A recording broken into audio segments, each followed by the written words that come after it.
ఈరోజు PLC short cuts చూద్దాం. Ctrl+R to insert the రంగ్. ఒక రంగ్ని ఇన్సర్ట్ చేయడానికి Ctrl+R ఒక రంగ్ ఇన్సర్ట్ అవుతుంది. నెక్స్ట్ మీరు ఏదైనా రంగ్కి డైరెక్ట్ వెళ్ళాలి అనుకుంటే Ctrl+G ప్రెస్ చేసి నంబర్ ఎంటర్ చేస్తే డైరెక్ట్ అక్కడికి వెళ్ళిపోతుంది. మనం రాసిన ప్రోగ్రామ్ లోడ్ చేయాలంటే Ctrl+L. నెక్స్ట్ ఒక పిఎల్సి హార్డ్వేర్ని మన రాసిన ప్రోగ్రామ్ కనెక్ట్ చేసి డౌన్లోడ్ చేయాలంటే Ctrl+T కనెక్ట్ చేయడానికి.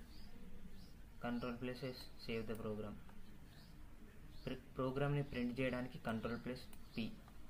Ctrl+Shift+T ఒక ట్యాగ్ని రీనేమ్ చేయాలంటే అంటే నేమ్ చేంజ్ చేయాలంటే Ctrl+Shift+T.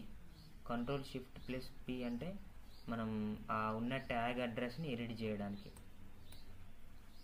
Alt+Enter ప్రాపర్టీస్ ఏదైనా క్లిక్ చేసి Alt+Enter అవుతుంది, దాని ప్రాపర్టీస్ అనేవి వచ్చేస్తాయి.